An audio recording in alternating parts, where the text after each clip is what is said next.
Ciao, io sono Marianna e voglio proporti oggi le patate e i pomodori speziati al forno. Sono un contorno facilissimo e colorato che richiama la primavera e l'estate. Si prepara in 40 minuti, può essere servito sia caldo che freddo. Sempre ti invito a guardare giù per tutti gli ingredienti e le varie info e buona visione! Prima di passare alla ricetta vera e propria, ti dico cosa ho fatto in precedenza. Ho preso delle patate, le ho lavate sotto acqua corrente, le ho sbucciate, poi su un tagliere le ho tagliate a fettine, meno di questo spessore che sarà qualche millimetro. Le tengo in acqua abbondante e fredda fino al momento dell'utilizzo. Ho lavato i peperoni sotto acqua corrente e poi li ho tagliati a julienne. E poi ho tagliato a julienne anche la cipolla. Nella padella verso dell'olio di oliva.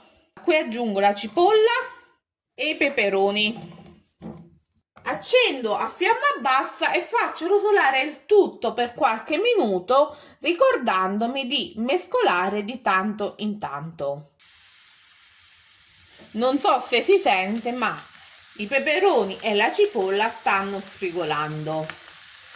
A questo punto unisco anche le patate che ho fatto scolare bene dalla loro acqua. Do una mescolata, copro con un coperchio e faccio andare il tutto per 10 minuti a fiamma bassa, ricordandomi di mescolare spesso gli ingredienti in quanto c'è il rischio che si possano attaccare sul fondo della padella.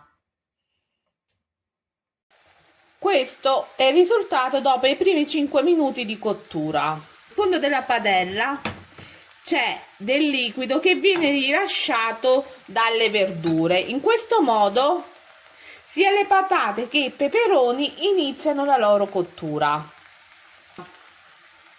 senza l'aggiunta di nessun tipo di liquido. Mentre i peperoni e le patate terminano la loro cottura, ho lavato e ho tagliato a fettine più o meno regolari dei pomodori. Poi mi sono procurata un mazzetto di erbe aromatiche, della salvia, del timo, dell'origano, della maggiorana e del basilico.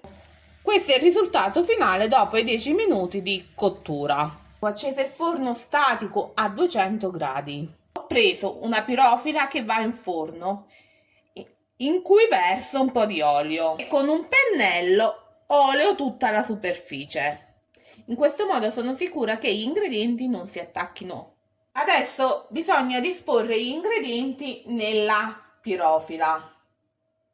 Una fetta di patata, su cui sopra adagio una fetta di pomodoro, altra fetta di patata, su cui adagio un'altra fetta di pomodoro e continuo così fino a riempire la teglia. Così si presenta il primo strato della teglia una volta che ho terminato di inserire le patate e i pomodori. A questo punto, sempre con l'aiuto di una pinza, cospargo la superficie con i peperoni. Naturalmente sul fondo della padella saranno presenti anche delle cipolle e andranno messe anche loro. Un po' di olio, un pizzico di sale fino e una macinata di pepe nero. Alla fine il mio misto di erbe. Adesso che è tutto pronto, la teglia con le verdure va infornata a forno preriscaldato statico a 200 gradi per 20 minuti. I primi 10 minuti ti consiglio di procedere con la cottura coprendo la teglia con un foglio di carta alluminio. Poi lo elimini e termini la cottura per gli altri 10 minuti. Se dopo i primi 20 minuti noti che le patate hanno bisogno di qualche altro minuto, si può procedere senza problemi. Questa è la teglia di patate e pomodori speziati usciti dal forno. Si può praticamente portare così in tavola e poi servire ai propri ospiti. Grazie per aver guardato fino a qui. Come sempre fammi sapere cosa pensi di questa ricetta nei commenti. Grazie per aver guardato fino a qui. Alla prossima ricetta e buon appetito!